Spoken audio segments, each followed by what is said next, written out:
माही आवेगा मैं फुल्ला नाल धरती सजावांगी। सो माही आया कोई नहीं ते आशक ने फिर धरती कूड़े नाल सजाती बादशाह। नाले साडे घरां च बादशाह कूड़ा हुंदा ही बड़ा, आही इहनूं कूड़ा करकट कहने आ। अमूमी तौर पर सानू जी भी नहीं करता कहीं सिंगल सिंगल लफ्ज बोलीए है, जिस तरह रोटी वोटी पानी वानी गाल शाल वगैरह। नाले वोटी का एक होर मानी हुंदा। अज असीं गल करांगे कि कूड़ा सुट्टना किवें आ।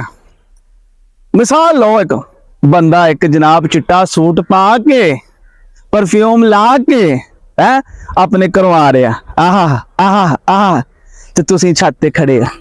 तो बिल्कुल फिजिक्स के असूलों के मुताबिक तुसीं सरकार कूड़े का छापर इंज करके छड्डना, डै डै डै डै डै कल वो सिर जिले कूड़ा वजे और तुहाडे निक्के मुंडे दा पैंपर जिले लीक पैंपर ओदे कन्ना दे लागों वगेगा ते समझ लो कि कूड़ा सुट्टन दा मुल पूरा हो गया है।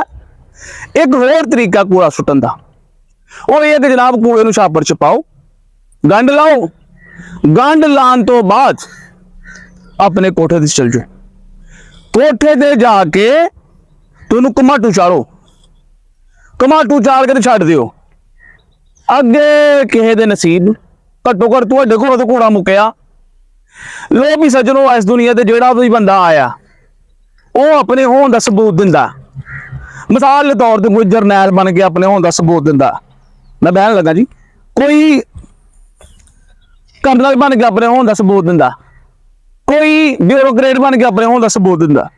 तो वह बंदा जिहड़ा जिंदगी च स्कूले नहीं गया है, वो किस तरह अपने होने का सबूत दे? वो अपने होने का सबूत दिंदा कूड़ा खिलार के। लेकिन माशरा हाले तैयार नहीं होया ते गंद पान नूं कूड़ा खिलारन नूं चंगी गल समझे। मतलब तुसीं ते एडवांस हो, माशरा तुहाडी रफ्तार का मुकाबला नहीं करन दिया।